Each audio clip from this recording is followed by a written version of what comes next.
All right, so we shall chant the peace chant. Om Bhadram Karnevhihi Shrunuyama Devaha Bhadram Pashyemaksha Viryajatraha Sthirair Angais Tushtuvag Shastanuvhihi Vyashema Devahitam Yadayuhu Swastina Indro Vriddhashravaha Swastina Pusha Vishwavedaha Swasti Nastarksho Arishtanemihi Sasti no Brihaspati'r Dadhatu Om Shantihi Shantihi Shantihi. So we are in Mundaka Upanishad, and this is the last part of the Upanishad. This last part of the Upanishad, that is the third Mundaka and Ditya Khanda, right? Or third Mundaka? Yes, third Mundaka and Khanda is probably called. I forgot. What are the parts called? One is Mundaka, and the sections are called what? Look, I forgot. Mantra, Swami. Third Mundaka. Huh? Yeah. Khanda. Third Mundaka, second Khanda. Right. Exactly. So Okay. I was kind of conflating them. Which is Mundaka, and which is Khanda. So as we know, the book is into in 3 chapters. Each chapter is called a Mundaka. So first Mundaka, second Mundaka, and third Mundaka. Each Mundaka again has got 2 sections, which are called Khanda. So first Khanda, second Khanda, for each. And now we are in the third Mundaka and second Khanda. Second Khanda has 11 mantras. We have studied 8 mantras so far. 3 mantras are remaining. In these 8 mantras, the theme was what is the state of realization? That is, what is the life like after having the spiritual illumination, after having the realization that I am that vast infinite, what it means to be, what it feels like. And Upanishad gives a wonderful example, like it is like the river meeting or melting into the ocean, merging into the ocean. That is the life of an illumined person. The individuality is merged into that limitlessness, that infinite Brahman. Also, we learned 2 caveats, that nayamatma prabachaneno labhyo na bahuda shruteno. This realization of our true nature does not depend merely how much we have studied, how many Upanishads we have studied, how many lectures we have attended. They don't depend solely on them. But yamai vaishe brinute teno labha. Those who really want to have that realization, who yearn for that realization, they to them that Atma is revealed. Very importantly, it is revealed, as it were revealed. So only mere intellectual understanding cannot take us very far. That is one thing we got. And now the next mantra that we'll read, 3.2.9, is one of the oft quoted mantras of Mundaka Upanishad, and very unique mantra also. Here for the first time we will hear that a wonderful declaration which we don't get anywhere, that the knower of Brahman they become Brahman. Knower of Brahman, a knower of Brahman becomes Brahman. This is something we don't get anywhere else. So we shall delve into this mantra. Mantra 3.2.9.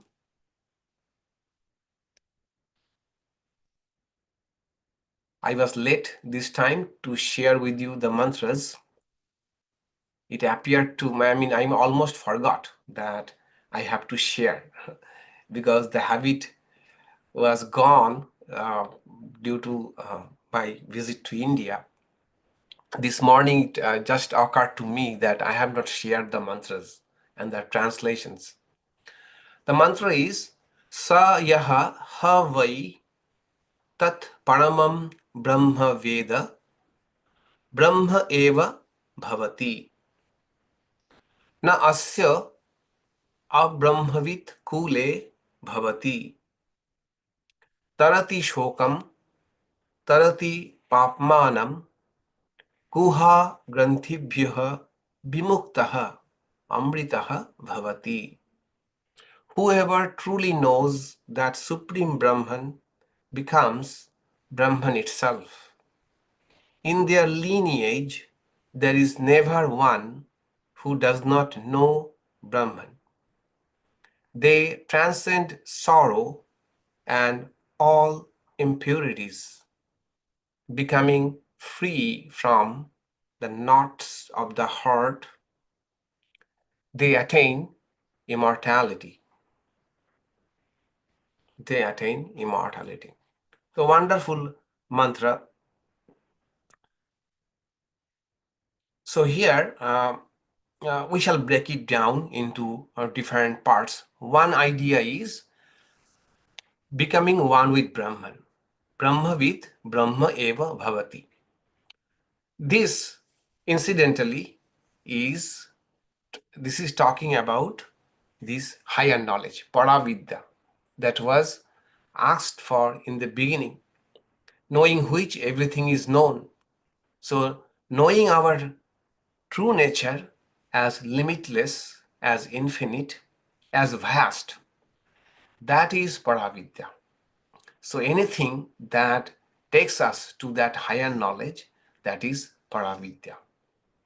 So it almost like, what is a full circle. We started with lower knowledge and higher knowledge, now ending into higher knowledge, the paravidya. This is something unlike any other knowledge. Let's understand this. Any type of knowledge in the world, we see that when we know, say, this table, we don't become the table, right? We know a tree, we don't become the tree. We read a book, we don't become the book. But here, as opposed to all of these types of knowledge, here we are becoming what we are knowing. So knowing here has a different connotation than usual understanding of the word knowing, right? So in every other knowledge, we the knower, and there is an object to be known, and the method of knowing is what gives rise to a knowledge, perception. But here, the knowing of Brahman does not mean that I know something as I know a book, a table, something I can objectify. Here, the transformation is very subjective. That is, it is only possible when I realize my own nature as the infinite, the vast, the limitless. That is called knowing. So we loosely speak about Brahma Jnana, knowledge of Brahman, knowing Brahman, Brahma Vidya, and all of this. But at the same time, we have to know that here knowing is unlike any other knowing. Here it is more like discovery, which is already there, And discover means it is covered. It is covered in ignorance, maya, our not knowing is, and then discover. Remove that cover, remove that the veil of illusion, the veil of ignorance or maya. So it is an experiential realization for sure, and it is a shift of perspective, a shift of perspective about what we truly are. So clearly here knowing Brahman does not mean intellectually knowing all about Brahman, intellectually knowing that aham brahmasmi, and going through all the arguments and rationale and logic behind why we are Brahman. That also is not meant by knowing the Brahman. It's a total transformation, and Shankaracharya calls it Shakshat Aham Evam Asmi. That is Shakshat. It's a direct realization that I am Evam. Evam means what? Like this. Like what? Like this vast, vast. So Brahman, we need not think of Brahman is something, we are becoming something. Okay. So Brahman here means vastness. Discovering our vastness is what knowing Brahman is. Knowing what Brahma Vidya means, or that what is what Brahmavid.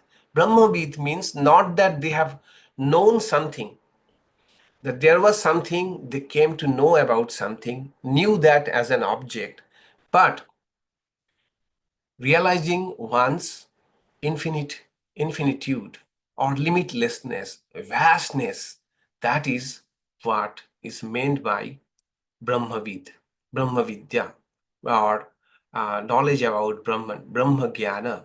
So in that sense, discovering our limitlessness, discovering our vastness is becoming vast. Is not it? It is not like knowing a table is not becoming a table. Knowing a book is not becoming a book, but discovering our limitlessness means we become limitless. So once we realize it, there is no going back from it. Bhagavad Gita says that in the second chapter, sthitva asam antokalepi brahma nirvanam richati. So one who is established in this knowledge, who has even get a glimpse of the vastness of their true nature, they never fall back from that idea. Okay, they keep on practicing the same idea. They keep on even after realization, they still cultivate the idea. Still cultivate the idea. They still keep engaged themselves in spiritual practices, which has become now meaningful, which is now has become real, all the spiritual practices, but they never can forget their vastness. So that is why Brahmavit Brahma eva bhavati. So this knowledge, this sakshat, knowing that I am that vast, is also called what?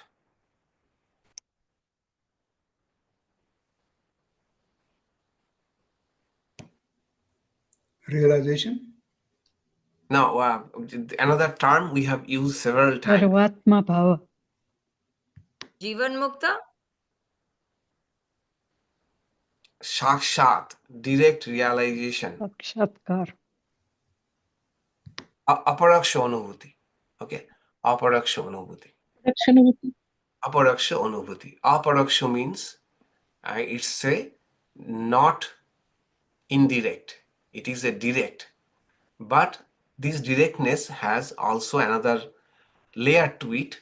Unlike directly knowing a book, directly knowing a tablet, directly knowing a table, it is transcendental. That is, this is felt. I prefer to, they call it intuitively knowing. I more prefer felt, felt. We feel our vastness. And knowledge, usually, if we know intellectually, we are Brahman, we don't feel that. But aparakṣanavati, we feel, it's a feeling, it's a felt thing, it's a lived experience. So aparakṣanavati. So brahmavit, brahma eva bhavati. This is the culmination of spiritual journey. Just as a musician who is fully immersed in music seems to become one with the music for this time being, a realized soul becomes one with Brahman. Okay. So knowing Brahman means discovering our vast nature, vastness.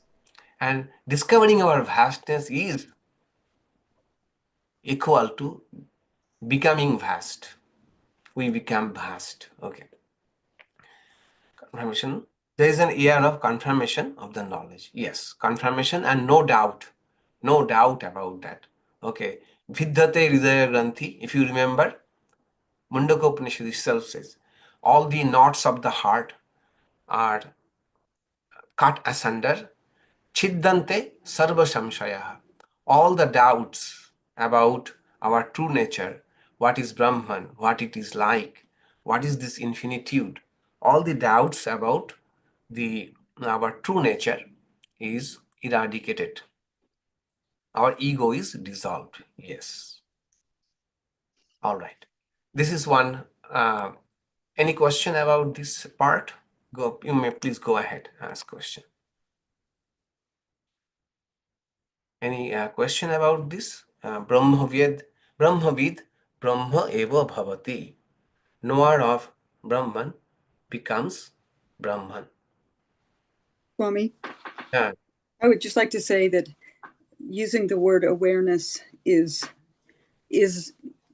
helps people to have that felt experience of Brahman more than using the word knowledge. Right. Because awareness is a felt. Yes. It's not a perceptual, but it's a felt. Yes. That's so hard to describe that True. word, but yeah, you feel like I'm part of this thing, this entire thing. I'm part of it, and kind of not dissolved, maybe, or depends upon how deep the experience is. But anyways, the word awareness is so useful and helpful. Yes, awareness may be a better term for this. Yeah, because knowledge always has a connotation, which so the point is it was why knowledge we use it is the problem of translation. Okay, so from the very beginning, Brahma Vidya or Jnana has been translated into knowledge, literally. But here it is not like any other type of knowledge. Okay, so it's a problem of semantics, of course. That is why we need to explain so much about how it differs from our day-to-day knowledge. So, Maharaj, but in the transactional world, they behave as if they're ordinary people. That's why it's so hard to tell them out. Yeah, like if we feel like vast, how should we behave? What differences should similar on that very day we should be behaving like the president of United States. So everything remains the same. All of what happens is, as we can understand by reading the life of these illumined people, their heart becomes very large. They can feel for everybody. They become extremely compassionate. The pains which we have not experienced, sometimes difficult to feel for ourselves if we have not gone through those pains. But we see that these illumined people, although they are living in bliss, such bliss of, knowing our vastness, still they can feel the pains of others very acutely, even the pains which they have never had themselves. So that is the visible mark or hallmark of becoming one with Brahman. So, Holy Mother said that if someone realizes God or have a vision of God, what change happens? Does that person grow two horns? Suddenly, after realization, two horns will come out of my head. No, it's not like that. That person's behavior and the way they relate to the world changes completely. So, as we saw in Isha Upanishad, they feel oneness with the entire creation. Oneness with entire creation. We feel that in the life of Sri Ramakrishna, someone is walking over the grass in the Kineshwar Kali temple, and he feels as if someone is walking over his body. So this type of expansion of heart happens after realization, although the person looks just as ordinary as any of us. Okay.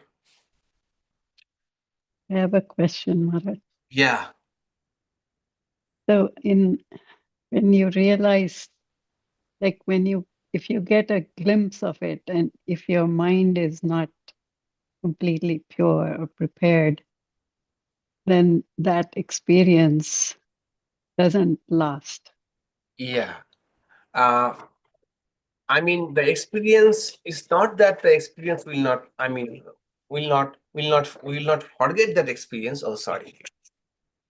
It's not that that experience is lost. The thing is, the transformation, the personal transformation that was supposed to happen does not happen in full. That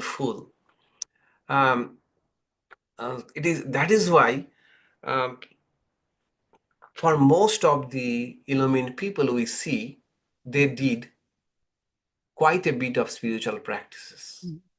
So it is not that they stumbled upon this realization. It might happen. It might happen through different means. We get a glimpse of our a different, or plainly we may say, a altered state of consciousness. The usual mode of knowing, usual mode of understanding ourselves is changed. It's transformed. In psychology, they call it altered states of consciousness. So someone may attain, or someone may have that kind of experiences, but without some spiritual practices, these experiences will not have the desired effect in the character. That is why so much importance. In fact, the next mantra we'll speak about that this Brahma Vidya, what Angiras has so far given to the student Saunaka, should not be given to everybody. There should be some prerequisite. We shall find in the next verse itself. That is why we find that Swami Brahmananda and Swami Vivekananda and some of the disciples, Sri Ramakrishna, by different means, made them have spiritual experiences or suddenly vision of God. This happened to them, but again they plunged into spiritual practices. Quite rigorous spiritual practices. So, and many people used to ask them that you have already had such wonderful spiritual experiences, then why are you again engaging in spiritual practices? What is the need? So Swami Brahmananda says that it was given to us. Okay, now we are making ourselves fit to receive it. Okay, fit, or we are trying to make it our own, which was given to us. Okay, so different ways. So to answer Arundhati's question, that without proper spiritual practices, even if we might have once in a while glimpse like this, they may not translate into change of character. Change of character. Swami Vivekananda, we are so fortunate for understanding this part too. We are grateful to Swami Vivekananda. Probably you know that Sri Ramakrishna used to have spiritual experiences. Like it was natural for him to be in samadhi. If we read Gospel of Sri Ramakrishna, we see now and then he is that in that transcendental mood, as if having a communion with God. So seeing all of this, many people started imitating that they are also as if having samadhi or maybe a high state of samadhi, and a lot of spiritual visions and experiences, as it were, they became interested into that. Let's also have a lot of visions and samadhi and all of this. And Swami Vivekananda warned them, all of them, that visions and all of these are secondary. Primary is character. If the person's character is not changing, no amount of vision, no amount of spiritual experiences should not be taken seriously if the person has not changed for better. I call it, the spouse test. Your spouse will be better to tell whether you had you had a spiritual experience. Are you becoming better? So those who live close by, or those who live with the person, they can testify that there is such a wonderful change in character, in behavior of that person. Yes, I see raised hands. Please go ahead. Maharaj, Maharaj Ma said that this knowledge, when someone acquires this, that two horns will not come, no physical or not visible changes will be there, but it will come in the bhav.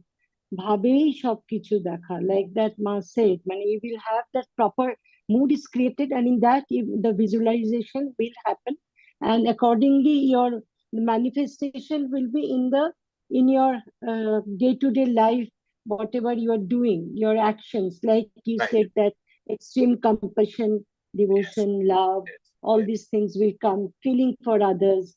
So Right. this knowledge realization comes in the bhav only. That mood is very important. That mood is created through these spiritual practices.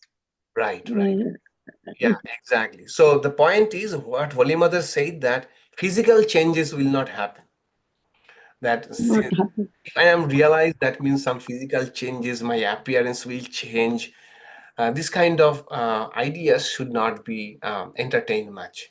That seeing, of course, there are always exceptions to the rules. When Buddha was illumined, uh, seeing him, his countenance, many people asked, "Who are you? Who are you?" His countenance spoke for itself. That is also there. But what Holy Mother was emphasizing is that um, that we would not become overnight someone else. I mean, my whole appearance would not change, and we will remain the same person. Only these, how we relate to the world, how we relate to ourselves, all of these will be um, all of these will change. Yes, Mrs. Carmen. A story has stayed with me since I was very young about Ramakrishna removing everything and Vivekananda being plunged into terror, being so frightened because he was still attached enough to his physical self and his ego. This has been, as you were talking tonight. Yeah. And a great soul like Vivekananda just was not prepared, Yeah. and he was so advanced beyond many people, and still, when it handed it to him, Yeah. he could not identify, he could not Yeah. speak Brahman.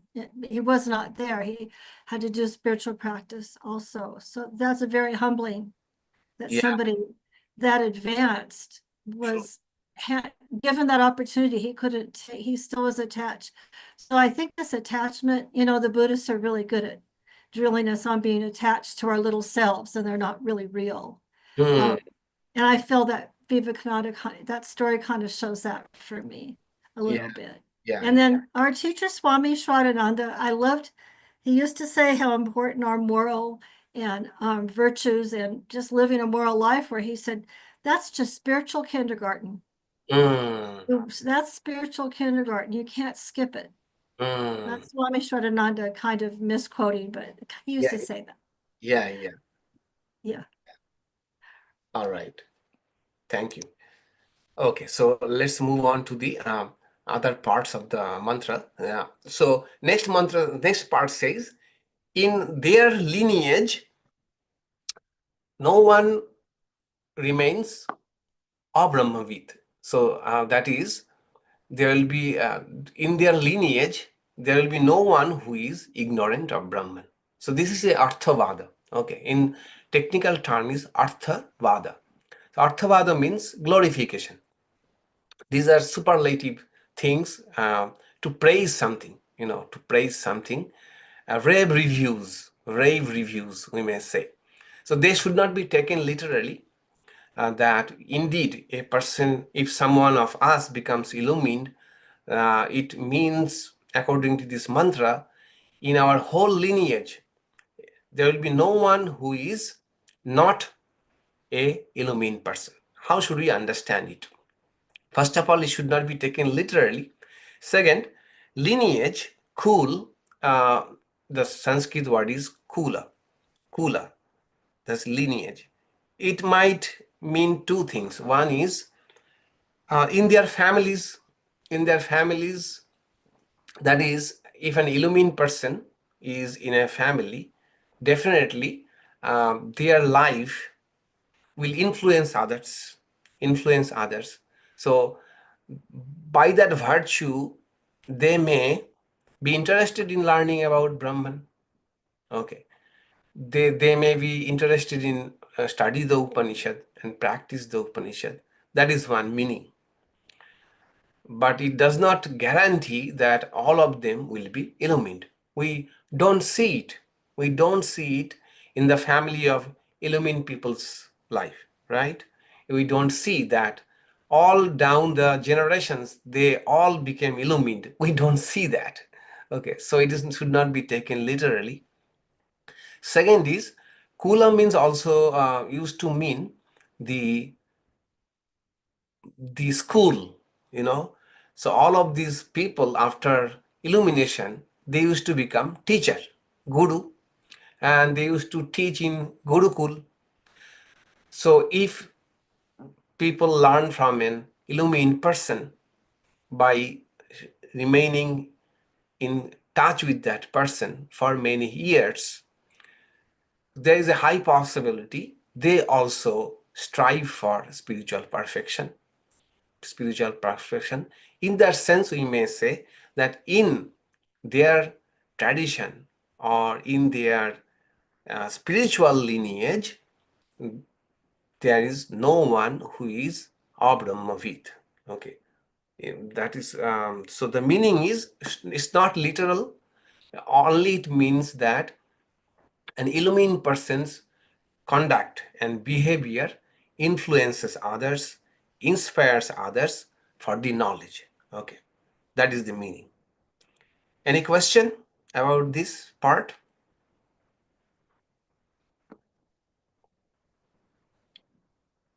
Can you please repeat that one more time? I don't have a question, but I feel like I didn't even get it. Okay, yeah. So this verse says that one who is illumined, one who gets this discovery that I am Brahman, I am that vast, in their lineage, there is no one who is not illumined. Okay, it means in according to the verse, in their lineage, no abrahmavit bhavati. So no one is not a knower of Brahman. That is, not everybody becomes knower of Brahman. Everybody becomes illumined. So you should not take it literally. It is the arthavada, glorifying the Brahmavidya, glorifying the higher knowledge. And even if we try to understand it, we have to understand that by their influence, many people in their vicinity or in the school where they teach, they used to teach in that time, in the time of the Upanishads, in the Gurukula system, many people are interested, inspired to seek the higher knowledge, Brahma Vidya. Okay. Swamiji, which verse is this? 3.2.9. 3.2. Yeah. Okay. Did you get it now? Yeah. Okay. So the main point is should not be taken literally. And second point is that their life inspires people to have the higher knowledge, Brahma Vidya. So if many people are inspired, it can be expected some of them become successful in their pursuit of Brahma Vidya, and they themselves become Brahmavit. They themselves realize their infinite nature. So Maharaj, lineage, what exactly does it mean? Lineage, is it progeny or is it disciples, their disciples? Or? That is what we said. It might mean both. Parampara, Guru Shishya Parampara is also called lineage. In the very beginning of this Mundaka Upanishad, first two verses spoke about the lineage, how the knowledge came from Brahma to Atharva, finally Angirasa, right? Finally Angirasa, and Angirasa now giving this knowledge to Saunaka. Okay, so that's the lineage, a spiritual lineage, not a father-son relationship. Correct. So Maharaj, in that, by that token, so Sri Ramakrishna, all his disciples, of course they're illumined, all the direct disciples, but disciples of their disciples, they should also be illumined. Yeah, that's why I told you, they should not be taken so serious. Because in that case, there will be thousands and hundreds and millions of illumined people walking. But Swami Vivekananda predicted there will come a day when rishis will be walking on the earth. Swami Vivekananda said, in America, he said that you have heard of rishis used to be so difficult to find, but there will be there will be days when rishis will be walking on the earth in plenty. So, okay, then important, tarati śokam, they transcend sorrow. They transcend sorrow. How do they transcend sorrow? Can anyone try to recall this idea that what is the source of sorrow and how knowing ourselves limitless can end the sorrow? Do you remember that connection we made in Isha Upanishad?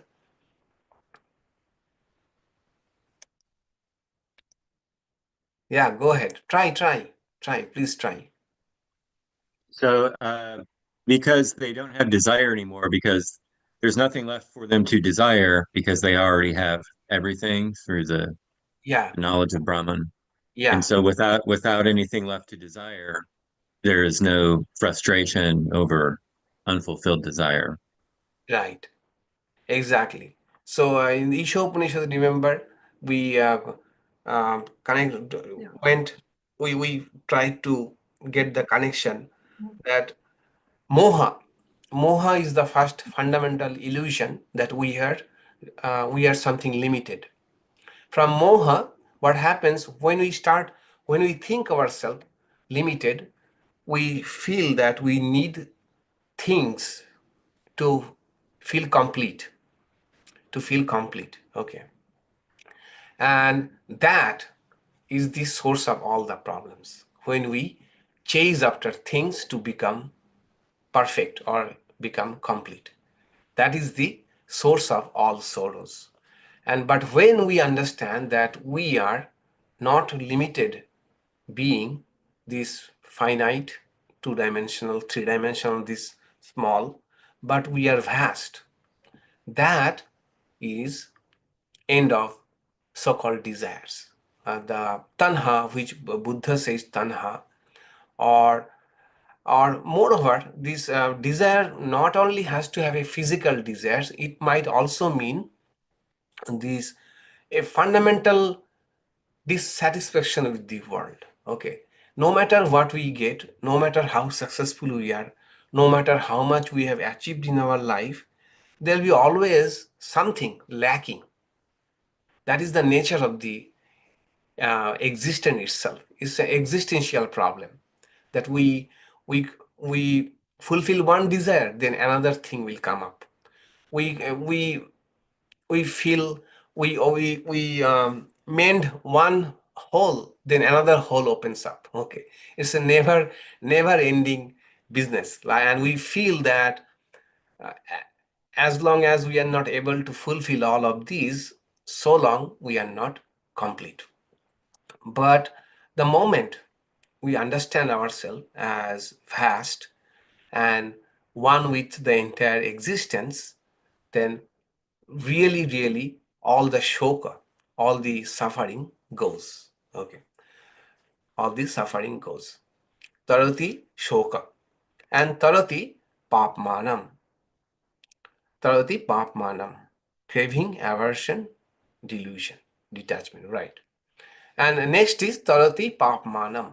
Pāpmānam means here all the burden of karma that is already in us, like holding us down, binding us down, like a heavy backpack we are always carrying. This, all our deeds, all our karmas, they become free from them. How? Because all the accumulated karmas which are yet to give fruits would stop giving fruits, because the person, the ego, is no more there. The person, after realization, will be dissolved. So there will be no continuity, and so no sanchita karma, no accumulated karma will affect. And also the ongoing karma phala, which is called prarabdha, which is already affecting our life, they also will not be able to do much to that person. Others might see that that person, illumined person, is going through all the prarabdhas, but they themselves are not so much bothered about them. That is how tarati pāpmānam. Pāp here is not seen. Pāp here means all the weight of the accumulated karmas. Okay, so they transcend both of them.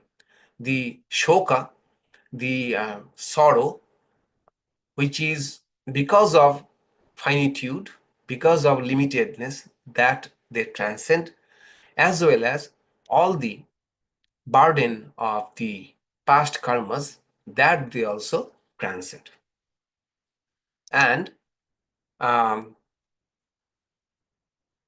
granthibhyaḥ vimuktaḥ.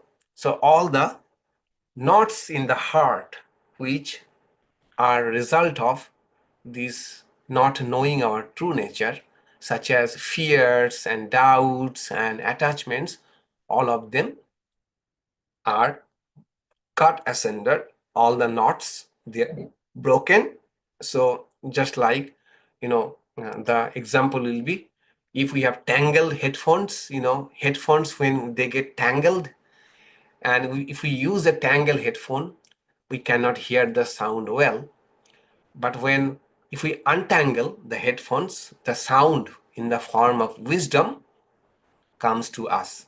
Similarly, the knots of the heart can be compared to all the entanglements, the doubts and the fear and all the other accompanied evils. They become free from them. Because the root of all of these problems is avidya, not knowing our true nature, ignorance or maya. So, but knowing our infinitude is cutting the problem, the root of the problem. And so all the other fears that what will happen tomorrow, am I going to die, am I going to live, all of this become secondary to that illumined person. Then what happens? They attain immortality, amṛtaḥ bhavati. So it is realizing their eternal, changeless nature. It is not that as in this body I will continue to live forever, but knowing, understanding that my true nature is changeless. My true nature is changeless. In essence, it is cannot be destroyed. In that sense, I become amṛta, immortal. Okay. So final takeaways for this mantra is that it's a powerful declaration of the transformative nature of realization. Atmavidya, Brahmavidya, it has got a transformative nature. And with this realization, all the sorrows are removed and all the mental and emotional knots are dissolved. Once realized, this wisdom is never lost. It radiates through one's being and influences people through generations. And the final call is to move beyond theory and experience the truth directly, allowing it to dissolve all suffering and awaken the infinite within. Okay, so this is a very interesting mantra which we should remember for the declaration that knowing Brahman means becoming Brahman. This is something very interesting. Nowhere else we have found such a statement that knowing is becoming. Knowing something is becoming. That is only possible because we are already that. We are already that, only we have to just discover that. The covering is there such as it were, and the covering has to be removed. That is called Brahmavidya. All the means of covering the, removing the cover, removing the veil is higher knowledge. Starting from all the spiritual practices and Omkar Upasana, Brahmavidya and meditation, all of this is part of the removing the veil of ignorance so that what we are gets revealed itself. Okay. Yes, Subhash, I see your raised hand. Go ahead. This reminds of the earlier verse. I looked it back up. 228. Bindete hridaya granthi chindante. Exactly. Yeah, that's why we did not dwell much on the concept of hridaya granthi. We already know it. All the problems of hridaya granthi, the knots of the heart. What are they? We know all of them. So, Kshiyante chasya karmani. So all the karma gets resolved. Yeah.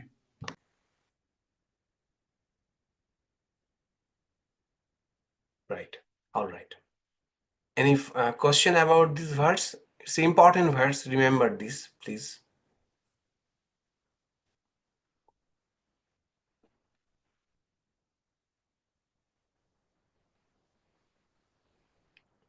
Okay. All right. So let's move on to the next mantra, which says the next two mantras speaks about the qualifications of receiving this knowledge. Okay. This is, we find in many Upanishads and even in Bhagavad Gita, at the end, for whom this knowledge. So this we have to understand that it is not exclusivity. Okay, we need not think that if we don't have these qualifications, we are not supposed to receive the knowledge. The point is, if we have the qualifications, then this knowledge will become most fruitful. Otherwise, the effect will be limited. If we are not qualified enough, then there is a reason for this. The reason is this: if it is given to people who don't practice, they don't practice the necessary spiritual disciplines, but they just have got the intellectual knowledge, what will happen? They will say that Vedanta does not work. Okay, whatever we have read is fine in the book, it does not work in life. The reason is why it did not work, because the appropriate effort is missing. So it will create doubts in the mind of others whether Vedanta or Upanishad or Brahma Vidya is at all effective or not. Okay, that's why this kind of the question of fitness, question of qualifications of receiving this Brahma Vidya. And that is why it is called Upanishad. Upanishad, another meaning of Upanishad is very secret knowledge.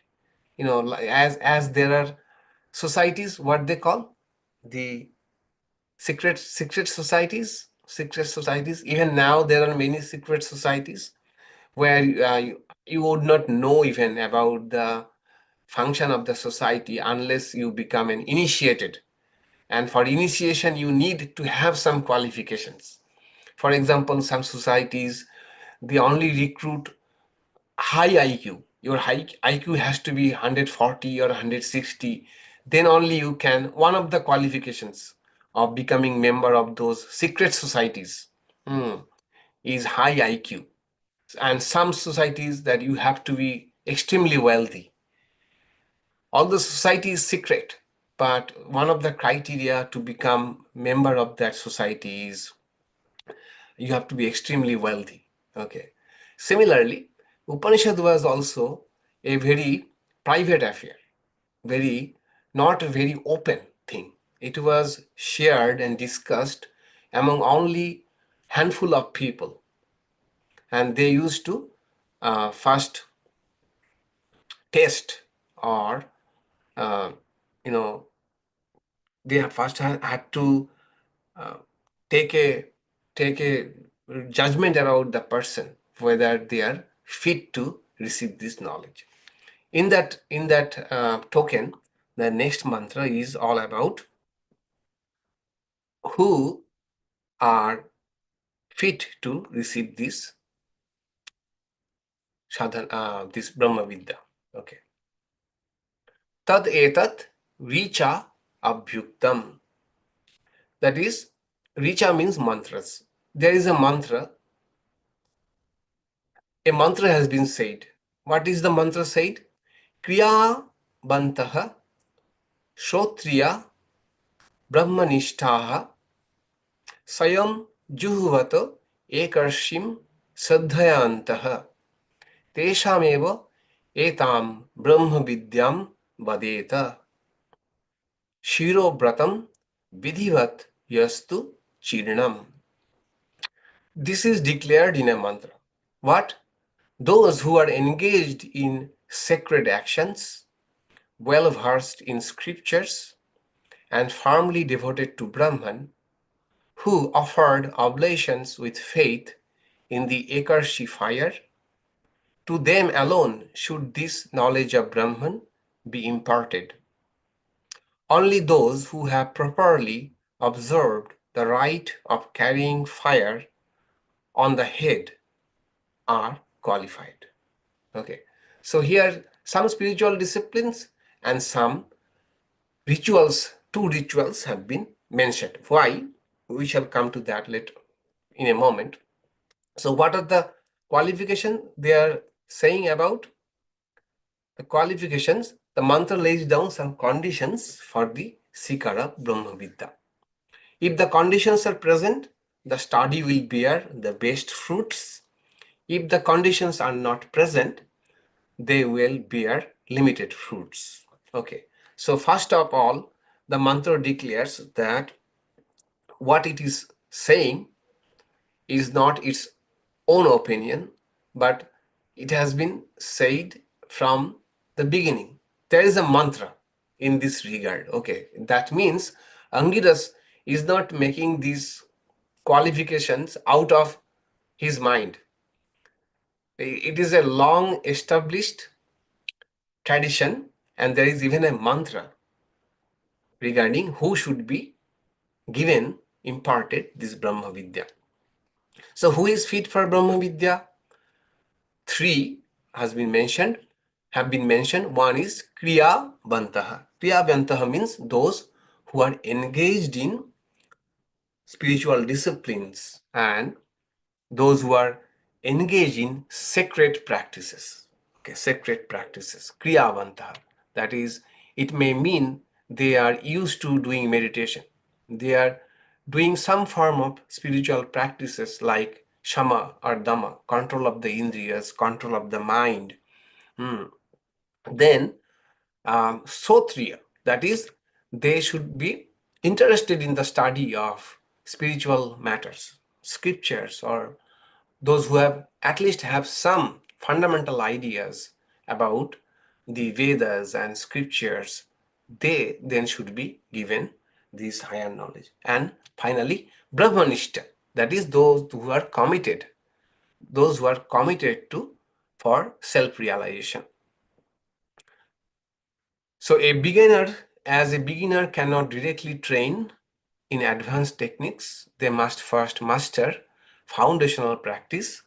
Likewise, Brahma Vidya is only given to those who are prepared, spiritually prepared. That is, they are kriyāvantaḥ. They are engaged in karma. Kriyāvantaḥ can also mean they are engaged in karma yoga. Okay, karma yoga. At least they serve people. They serve others. They are not selfish people.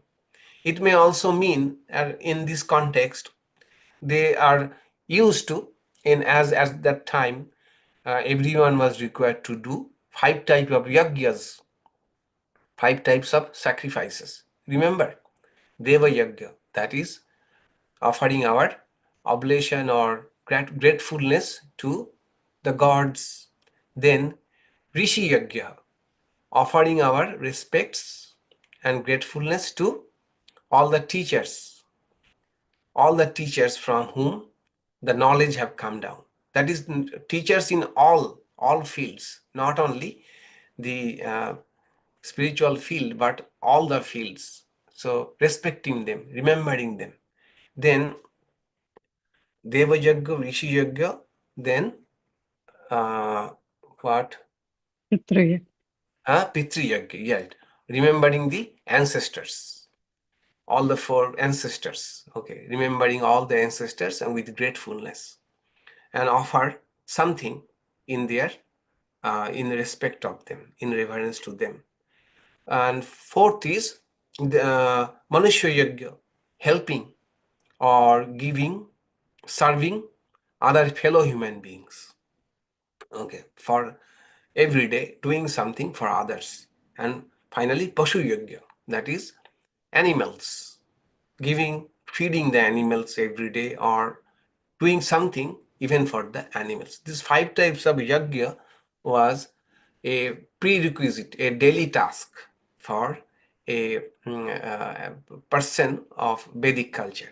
Okay, that one who is doing it can be called kriyāvantaḥ. The bottom line is someone who is not extremely selfish person, who is self-centered, does not care for anybody. With such a narrow mind, they cannot appreciate Brahma Vidya. Okay, so a person should be broad-minded, unselfish to really get the benefits of Brahma Vidya. And śrotriyā, that is, they have an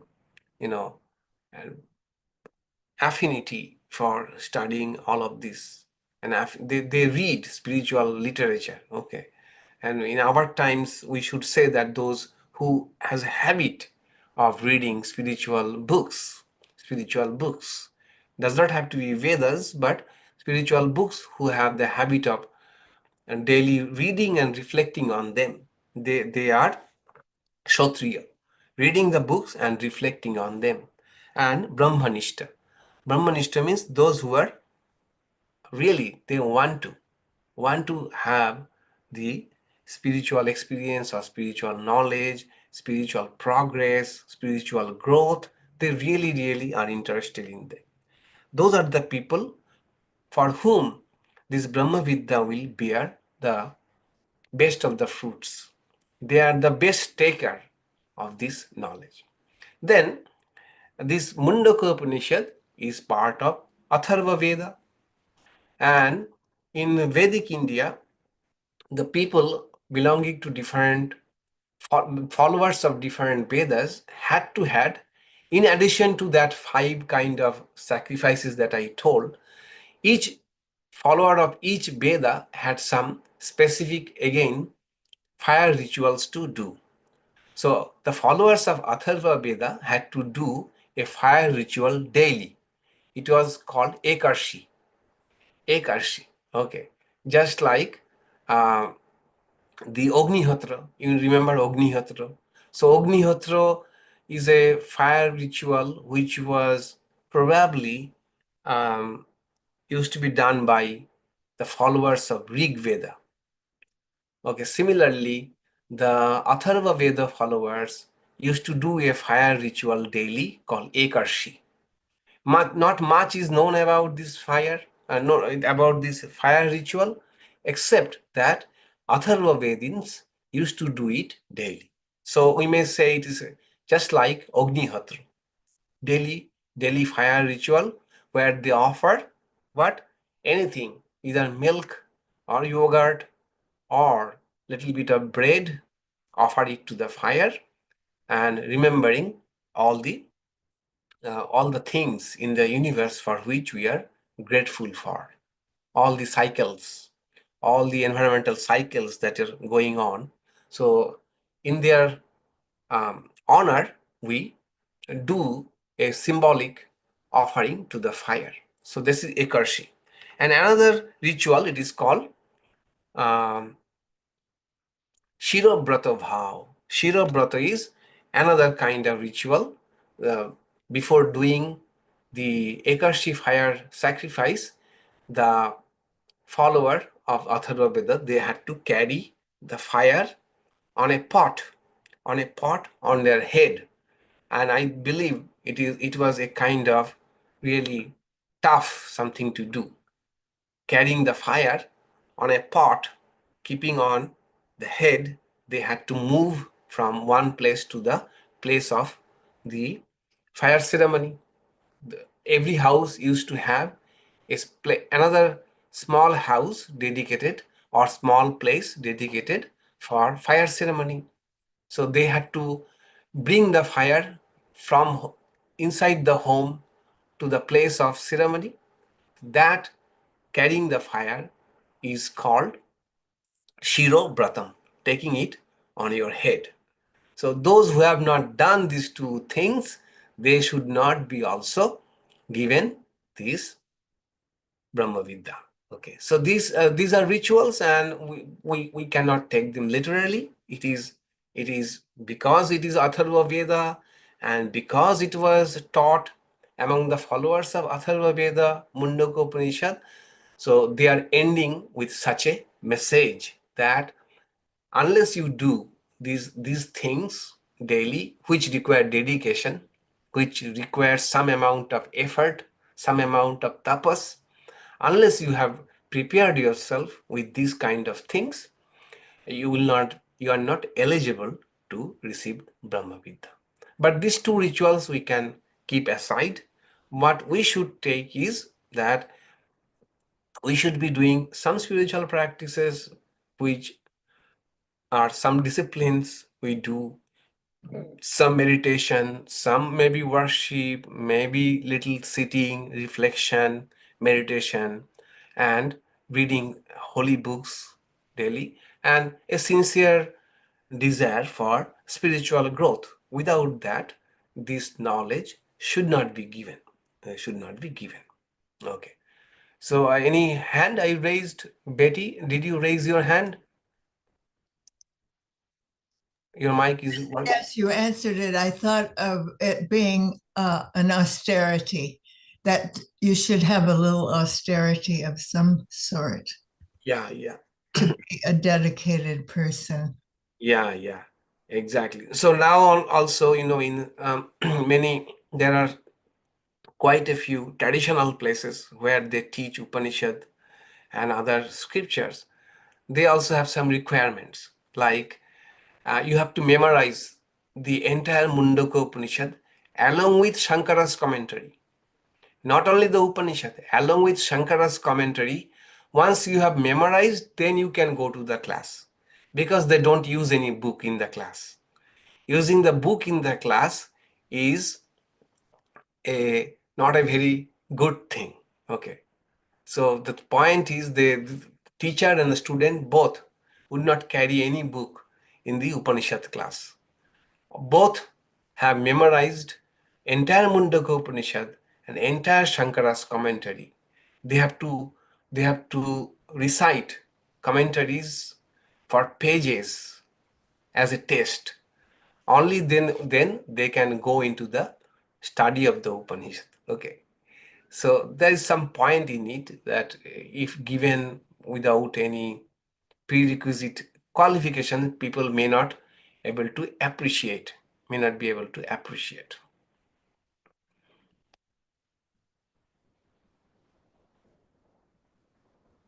All right, and next last verse is also some more qualifications will be talked about.